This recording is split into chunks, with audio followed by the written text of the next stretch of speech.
आज सीमा का वाकया हुआ तो आप रोड्स पे ऊपर आ गई हैं।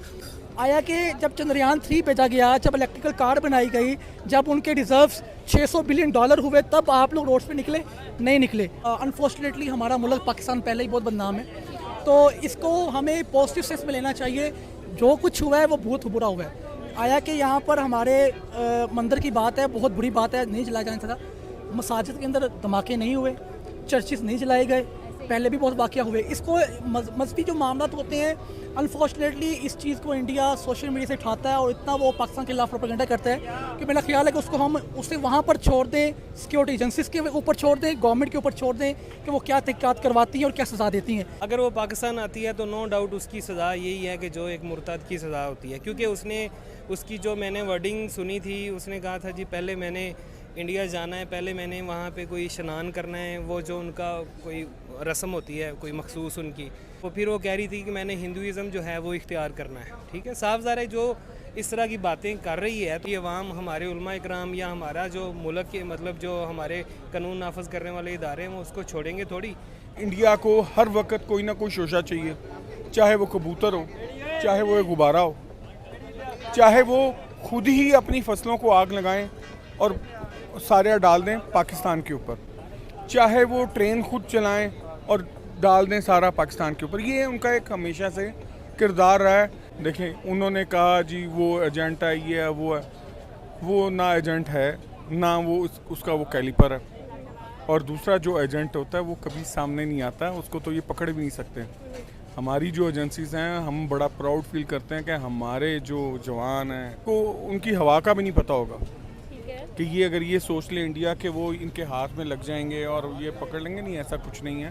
गुज़श्ता 14 अगस्त को हमने एक नगमा जारी किया, उन्होंने वहाँ पर इलेक्ट्रिकल कार की, फिर अपनी कौम को 500 मीटर लंबा झंडा देंगे 14 अगस्त को, और 15 अगस्त को फिर वही कि इंडिया हमारा दुश्मन है और हम बहुत ज़्यादा कौम है। तो अनफॉर्चुनेटली ये चीज़ को हमें बदलना होगा। तो सिर्फ ये नहीं कि वो हमारा दुश्मन है, दुश्मन की भी पॉजिटिव चीज़ें होती हैं, हमें सीखना चाहिए उनसे। सीमा हैदर से रिलेटेड, और काफ़ी हद तक आप उस चीज़ से वाकिफ़ भी होंगे। सीमा हैदर को इंडियन कम्युनिटी ये कह रही है, इंडियन ऑफिशियल्स ये स्टेटमेंट दे रहे हैं कि वो एक पाकिस्तानी एजेंट है क्योंकि वो एक आर्मी फैमिली से बिलोंग करती है। आप इस चीज़ को अपनी एनालिसिस में किस तरह देखें? हम ये क्यों नहीं देखते कि इंडिया ने चंद्रयान 3 चांद पे भेजा है? डेफिनेटली। हम ये क्यों नहीं सोचते कि इंडिया ने अपनी इलेक्ट्रिक कार मुतारफ़ करवा दी है? हम ये क्यों नहीं सोचते कि इंडिया का जो स्टॉक एक्सचेंज है या उनका स्टेट बैंक है इंडिया का, उसके पास 600 बिलियन के रिजर्व्स हैं, हमारे पास 4 बिलियन के रिजर्व्स नहीं है। तो मैं समझता हूँ कि ये सीमा वाला मामला कोई मामला नहीं है। हमें चाहिए कि वो चीज़ उठाएं जिससे एक आम पढ़े लिखे तो ना सही, एक आम जो कारी है, नाजरीन है, देखने वाला, उसको उसका कोई मोटिवेशन मिले। जैसे बात की चंद्रयान 3 की, क्यों नहीं हमारे बच्चे सोचते चंद्रयान 3 क्या है, क्यों भेजा? ठीक है, ये चीज़ें होनी चाहिए। बाकी हम आजकल जो ओवरऑल बात करें तो हमें मईशत का सामना करना पड़ा है, पॉलिटिकल हमें अनस्टेबिलिटी थी, वो अब पीछे है, लेकिन अब हमारे पास इकोनॉमी की बात करें तो इकोनॉमी ज़्यादा अहम है हमारे लिए। तो सर अगर हम लोग यहाँ पर देखें तो हिंदूज तो यहाँ पर भी है ना, तो क्या फिर हम लोग उनके साथ भी इस तरह का सलूक करेंगे? तो अगर एक लड़की है, अब आप खुद देखिए कि हम खुद हमारे अपने दीन में है कि दीन में तो जबर ही नहीं है, ठीक है, तो फिर अगर हम लोग इस चीज़ की बात, यहाँ पर फतवे दिए जा रहे हैं, आम लोगों में बड़ा एग्रेशन है कि वो आएगी तो हम उसको कत्ल कर देंगे, उसकी सज़ा मौत है, क्या ये सब वाकई में है? अगर वो पाकिस्तान आती है तो नो डाउट उसकी सज़ा यही है कि जो एक मुर्तद की सज़ा होती है, क्योंकि उसकी जो मैंने वर्डिंग सुनी थी, उसने कहा था जी पहले मैंने इंडिया जाना है, पहले मैंने वहाँ पे कोई स्नान करना है, वो जो उनका कोई रस्म होती है कोई मखसूस उनकी, वो करनी है, उसके बाद फिर हम शादी करेंगे, ये वो इस तरह की सारी बातें जो है ना, वो फिर वो कह रही थी कि मैंने हिंदुइज़्म जो है वो इख्तियार करना है। ठीक है, साफ ज़ाहिर है जो इस तरह की बातें कर रही है तो उसे हमारा मतलब कि आप भी समझती हैं कि हमारी अवाम, हमारे उलमा इकराम या हमारा जो मुल्क के मतलब जो हमारे कानून नाफज करने वाले इदारे हैं वो उसको छोड़ेंगे थोड़ी। तो इसलिए वो उसे अब अपनी जान के लाले पड़े हुए हैं कि मुझे वहाँ पे ना भेजा जाए। तो बात ये है कि 24 करोड़ में से चंद जो आके बात कर रही है मंदिर गिराया, वो चंद 100 लोग होंगे। चंद 100 ने माइंडसेट चेंज नहीं करना, चंद 100 ने पाकिस्तान की तारीख नहीं लिखनी, चंद 100 ने पाकिस्तान का इमेज नहीं देना, और इमेज आना है ओवरऑल। अगर वो वाक़या हुआ भी है तो सबसे पहले तो उसकी इन्वेस्टिगेशन, जो कि रूल्स है आइन के मुताबिक इन्वेस्टिगेशन होनी चाहिए। अगर तो वाकई वो ऐसा हुआ तो उनके खिलाफ कार्रवाई भी होनी चाहिए, इस पर हम कोई दो राय नहीं है as a Muslim, as a Pakistani. ठीक है। रीजन ऑफिशियल्स की तरफ से दिया गया, मैं थोड़ा सा ऐड करना चाहूँगी। उन्होंने ये कहा कि वो जो 150 साल पुराना मंदिर है उसका कंस्ट्रक्शन स्ट्रक्चर बहुत डेंजरस है, जो कि बात जो है कुछ खास समझ नहीं आती। तो फिर आप इस चीज़ को किस तरह कहेंगे? वो अब आप छोड़ दें, इस पर हम बात इसलिए नहीं करना चाहते कि इसमें मज़ाहब की वजह से बात आती है तो अनफॉर्चुनेटली हमारा मुल्क पाकिस्तान पहले ही बहुत बदनाम है, तो इसको हमें पॉजिटिव सेंस में लेना चाहिए। जो कुछ हुआ है वो बहुत बुरा हुआ है। आया कि यहाँ पर हमारे मंदिर की बात है, बहुत बुरी बात है, नहीं जलाया जाना था। मसाजिद के अंदर धमाके नहीं हुए, चर्चिस नहीं जलाए गए, पहले भी बहुत वाक़या हुए। इसको मजहबी जो मामला होते हैं, अनफॉर्चुनेटली इस चीज़ को इंडिया सोशल मीडिया से उठाता है और इतना वो पाकिस्तान के खिलाफ प्रोपेगेंडा करता है कि मेरा ख्याल है कि उसको हम उसे वहाँ पर छोड़ दें, सिक्योरिटी एजेंसीज के ऊपर छोड़ दें, गवर्नमेंट के ऊपर छोड़ दें कि वो क्या तहक़ीक़ात करवाती हैं और क्या सज़ा देती हैं। आज सीमा का वाक़या हुआ तो आप रोड्स के ऊपर आ गई हैं। रात की पहर जब आपको घर में खाना खाना चाहिए, फैमिली को टाइम देना चाहिए, आप सीमा की वजह से रोड्स के ऊपर आप लोग धक्के खा रहे हैं, जो कि हम इंडिया के पर्सन करते हैं। आया कि जब चंद्रयान 3 भेजा गया, जब इलेक्ट्रिकल कार बनाई गई, जब उनके रिजर्व्स $600 बिलियन हुए, तब आप लोग रोड्स पे निकले?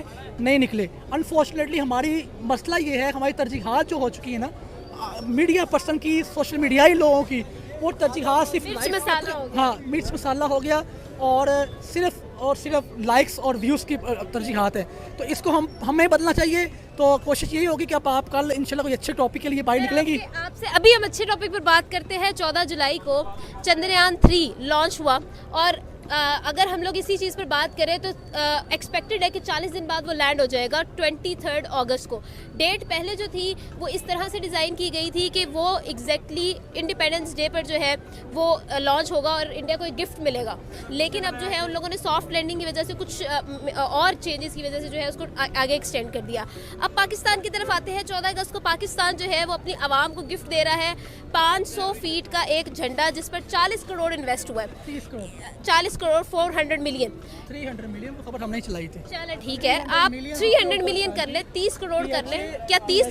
PHA ने उसके ऊपर 300 मिलियन रुपीस के टेंडर जमा करवाया था। वजारत खजाना से पैसे जमा मांगने के लिए लेटर लिखा था। इस डिफरेंस को कैसे देखते हैं आप? यही तो बात है। इसके ऊपर हमारे आप बात करेंगे या एक दो बंदे और बात कर लेंगे, मोस्टली बात नहीं करेंगे। गुज़श्ता 14 अगस्त की बात करें तो हमने गुज़श्ता 14 अगस्त को एक नगमा, ये सिलसिला ठीक है, गुज़श्ता 14 अगस्त को हमने एक नगमा जारी किया। अनफॉर्चुनेटली वो जिन्होंने जारी किया आप भी जानती है, मैं भी जानता हूँ, लेकिन हम ऐसी हमारी बदकिस्मती, हम यहाँ पे नाम नहीं ले सकते उनका। उन्होंने वहाँ पर इलेक्ट्रिकल कार की। इस 14 अगस्त को उनकी जो आपने बात की कि 40 दिन में वहाँ पहुँचेगा, उसकी रीज़न ये है कि उसका जो चंद्रयान 3 है उसका वहाँ पर पहुँचने की रफ्तार बहुत सुस्त है, क्योंकि उन्होंने पहले भी 2 दफ़ा तजर्बे किए, वो नाकाम हुए। लेकिन अब उन्होंने कहा कि हम स्पीड स्लो करेंगे ताकि ये एक बेशक ये 5 से 10 से 15, 15 से 30 या 40 दिन लगाए, लेकिन अपना टारगेट अचीव करे, जिसके लिए उन्होंने ये पूरा किया। लेकिन अनफॉर्चुनेटली हम फिर अपनी कौम को 500 मीटर लंबा झंडा देंगे 14 अगस्त को। आप भी उस दिन सबस लाली परचम मुंह पे लगा के या सीने पे लगा के, सबस आपने कमीज़ पहनी होगी, वाइट शलवार पहनी होगी, ट्राउज़र पहना होगा। आप भी दिल पाकिस्तान करेंगी, हम भी दिल पाकिस्तान करेंगे। और 15 अगस्त को फिर वही कि इंडिया हमारा दुश्मन है और हम बहुत ज़्यादा कौम है। तो अनफॉर्चुनेटली ये चीज़ को हमें बदलना होगा। तो सिर्फ ये नहीं कि वो हमारा दुश्मन है, दुश्मन की भी पॉजिटिव चीज़ें होती हैं, हमें सीखना चाहिए उनसे। तो मेरा ख्याल है अब रिसेंटली 2 चीज़ें हैं, एक चंद्रयान 3 और दूसरा जो उनके रिज़र्व इतने बढ़ चुके हैं। मेरा ख्याल है ये दोनों को ही हमें, हमारी कौम को, हमारे हुक्मरानों को, अनफॉर्चुनेटली वो तो उनके पास इतनी कुव्वत और सिकत नहीं है कि वो इसे सोच सकें। अभी तक तो वो ये सोच रहे हैं कि निगरान सेटअप कैसे आना है और PM कौन बनेगा, CM कौन बनेगा, शहबाज शरीफ अगर PM बनता है, नवाज शरीफ और शहबाज शरीफ कहाँ जाएगा, तो बिलावल भुट्टो का फ्यूचर क्या होगा। तो यहाँ अनफॉर्चुनेटली हमारा मामला यहाँ जा रहे हैं। लेकिन बात आपकी भी यही है, बात हमारी भी वही है कि हमें इस चीज़ को आवाम तक पहुँचाना होगा कि चंद्रयान 3 के मुकाबले में हमें ऐसी क्या चीज़ करनी है। तो कम से कम हम चंद्रयान 3 भेज नहीं सकते, कम से कम हम नियत कर लें। जैसे वो कहते हैं हमारे कुछ मौलवी अज़ा के, नियत कर लें, नहीं का भी सवाब है चिल्ले काटने के लिए। तो हमें, मेरा ख्याल है इसी बात पे ही बात को ख़त्म करते हैं, बात फिर लंबी हो जाएगी। एक सवाल मैं पूछूंगी, उसके बाद पक्का आपसे मैं इजाज़त चालूँगी। सवाल मेरा आपसे ये है कि हम लोग जब बात तो कर लेते हैं, हम लोग चंद्रयान हो गया, उन लोगों ने जो है अब समुद्रयान भी इंट्रोड्यूस करवा दिए, बहुत सारे प्रोजेक्ट्स ठीक है जो उनकी तरफ से किए गए और इंडिपेंडेंट किए गए। और चंद्रयान 3 का जो लॉन्च था वो सिर्फ इसलिए भी जो है हम लोग ज़रूरी नहीं कहेंगे कि चांद पर जाने की उनकी तीसरी ट्राई थी जिसके लिए वो बहुत ज़्यादा कॉन्फिडेंट है, बल्कि उन्होंने एक स्पेस लॉन्च व्हीकल भी इंट्रोड्यूस करवाया जिसके थ्रू थ्रू चंद्रयान को सक्सेसफुली लॉन्च किया गया। This makes India the 12th country जो कि अपना पर्सनल स्पेस लॉन्च व्हीकल रखते हैं। ठीक है, अब आ जाते हैं हम सुपार्को पे। सुपार्को एक ऐसी ऑर्गेनाइजेशन है जो चाइना के थ्रू चल रही है, जिसने 2 प्रोजेक्ट्स किए। हम लोगों ने फिर क्यों ना सोचा, क्या हमारे पास रिसोर्सेज की कमी है, आखिर क्या कमियां हैं जिसकी वजह से हम इस टारगेट को या फिर इस तरफ सोच भी नहीं सके, मोटिवेट भी नहीं हो सके? नहीं, हमने सोचा बिल्कुल।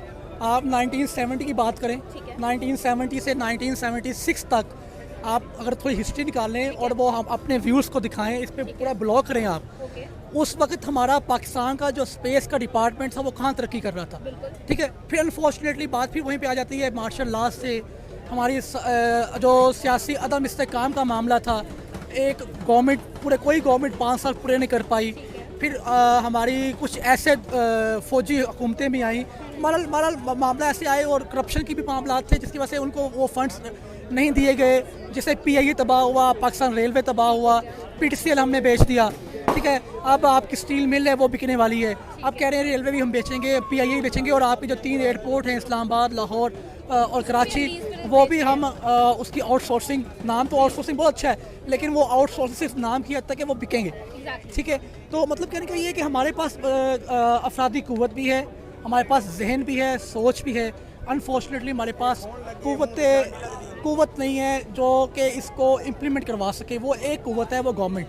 तो अनफॉर्चुनेटली गवर्नमेंट को या तो इतना मजबूत होने दिया नहीं गया, अगर वो मजबूत हुई तो उनकी तरजीहात को तब्दील किया गया, और उसका अनफॉर्चुनेटली जो असरात थे वो आम आदमी के ऊपर है कि आज आम आदमी के पास 2 वक्त की रोटी खाने के पैसे नहीं हैं। ठीक है, बहरहाल बात जब खुलती है तो दूर तक जाती है।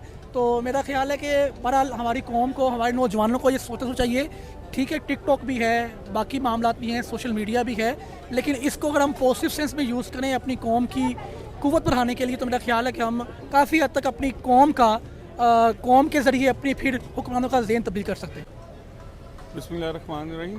बात ये है इसमें कि ये इंडिया की जहाँ तक हम बात करें तो वहाँ की अगर मीडिया की बात करें तो वहाँ पे मीडिया ट्रायल आम बात है। ठीक है, वो हर चीज़ को इस तरह मैनिपुलेटेड करके लोगों के आगे इस तरह बताते हैं कि कोई भी जिसको समझ नहीं होगी या जो उनके नेचर को नहीं समझता होगा इंडिया की, वो उनकी बात के ऊपर यकीन भी कर लेते हैं और वो उसके ऊपर अमल भी करते हैं। और सबसे अहम चीज़ ये कि बीइंग अ पाकिस्तानी, हमारी कौम को कम से कम बहुत सेंस है कि क्या हकीकत है, क्या सच है और क्या झूठ है। पहले तो ये बात कि वो एक ठीक है, वो पाकिस्तानी थी, वो उसके जो मामला जो उसने किया उसको हम 2 तरीक़ों से लेते हैं। एक तरीका ये कि वो अल्लाह ताला के आगे ख़ुद ही जवाब दे, क्योंकि ये एक मज़हब का मामला, तो इसमें उसने बहुत गलत किया, इसका हम इसको अच्छा नहीं समझते, पर मेरे पास ये इख्तियार नहीं है कि मैं उसके ऊपर कोई फतवा दे सकूं। हाँ, अब सीन इसमें ये आ जाता है कि आप ये देखें कि जो इंडिया जो वावेला कर रहा है, तो भाई बात ये है कि पहले तो आपकी सिक्योरिटी एजेंसीज के ऊपर बात आई कि एक बंदा दुबई से चला, नेपाल पहुंचा, नेपाल से बॉर्डर क्रॉस करके आपके अंदर आ गया, आपको पता ही नहीं। ये सारा वहाँ की गवर्नमेंट अपने आप को लोगों के आगे, दूसरे ममालिक के आगे, पाकिस्तान को कह लें कि गलत साबित करने के लिए ये सारा एक उनका प्लांटेड है। देखें, उन्होंने कहा जी वो एजेंट है, ये है, वो है, वो ना एजेंट है ना वो उसका वो कैलिपर है, और दूसरा जो एजेंट होता है वो कभी सामने नहीं आता है, उसको तो ये पकड़ भी नहीं सकते। हमारी जो एजेंसीज़ हैं, हम बड़ा प्राउड फील करते हैं कि हमारे जो जवान हैं जो इन मामलात में इन्वॉल्व होते हैं, ये उनकी हवा का भी नहीं पता होगा कि ये अगर ये सोच ले इंडिया के वो इनके हाथ में लग जाएंगे और ये पकड़ लेंगे, नहीं, ऐसा कुछ नहीं है। बाकी रहा ये इंडिया का एक हमेशा से किरदार रहा है कि वो सोशल मीडिया वॉर में अपने आप को बहुत बढ़ चढ़ कर बताते हैं, चाहे वो यहाँ से गुब्बारा उड़ के चले जाए, पूरी दुनिया ने देखा, चाहे वो यहाँ से कोई कबूतर उठ के चले जाए, वो भी दुनिया ने देखा। तो ये तो एक जीती जागती औरत है जो बॉर्डर क्रॉस कर गई अपने दिमाग की खराफत की वजह से, जिसको कि उसको हम दिमाग की बीमारी कहेंगे।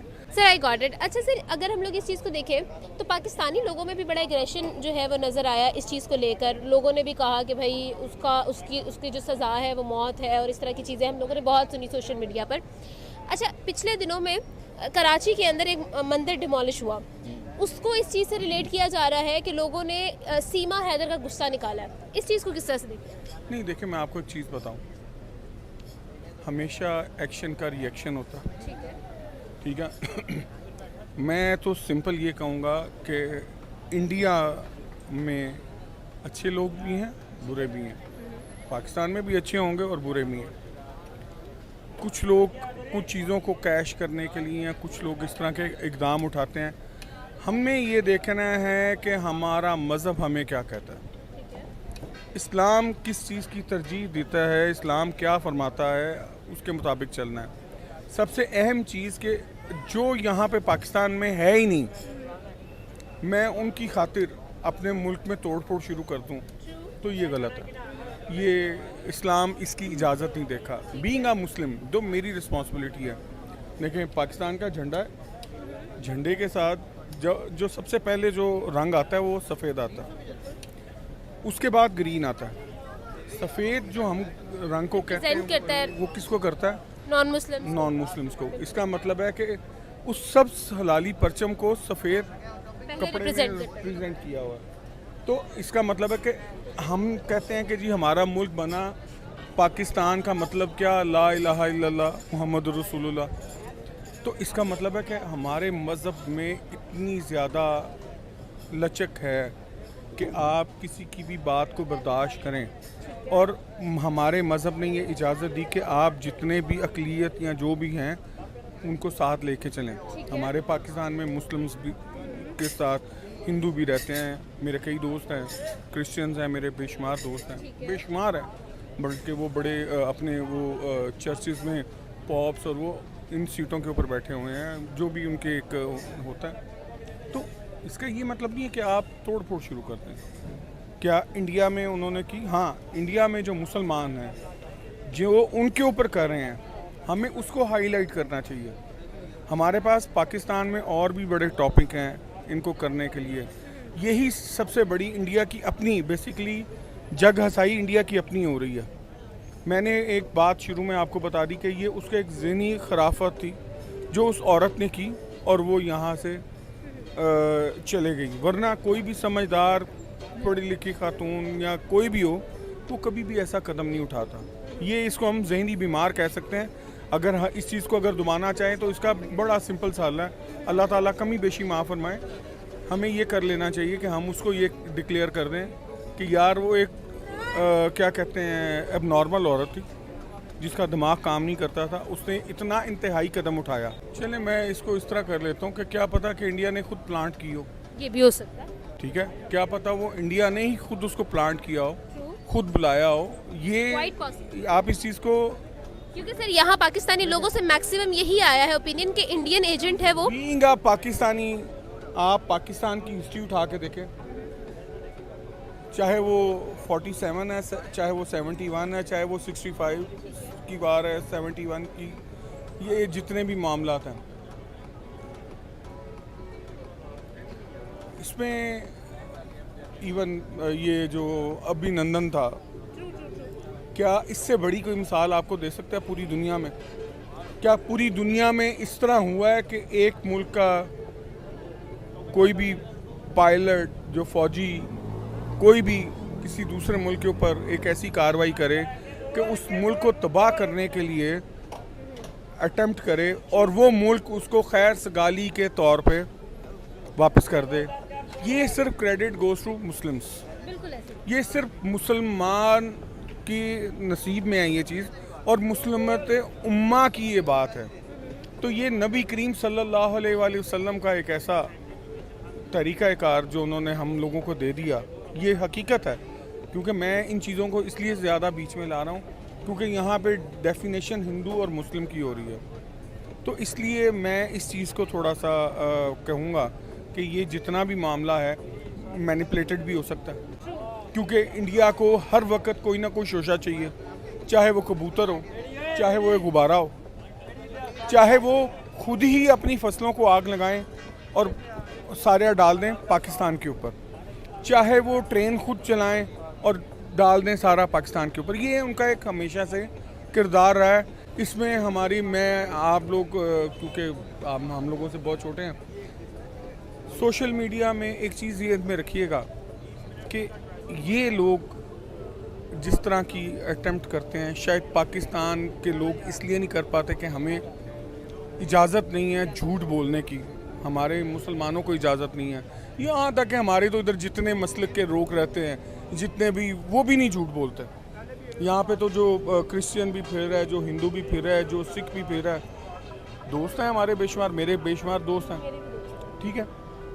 क्या मुझे ये बताएं उनमें से कोई भी झूठ बोलता है? ये यहाँ का, ये पाकिस्तान का, मैं एक चीज़ कहूँगा कि ये पाकिस्तान का एक कल्चर है। ये बाकी रहा कि वो एक ऐसा मामला है, इसके ऊपर हमारी एजेंसियों को मॉनिटर करना चाहिए और वो कर भी रही होंगी। वो आंख बंद करके, ये हम जो इधर बैठ के खाने खा रहे हैं, फिर रहे हैं, रात को सोते हैं, सुबह बड़े मज़े से उठते हैं, अपने कारोबार पे जाते हैं, जॉब करने वाला जॉब पे जाता है, जो बच्चे स्कूलों में कॉलेजेस में जाते हैं, हमारी बच्चे बेटियां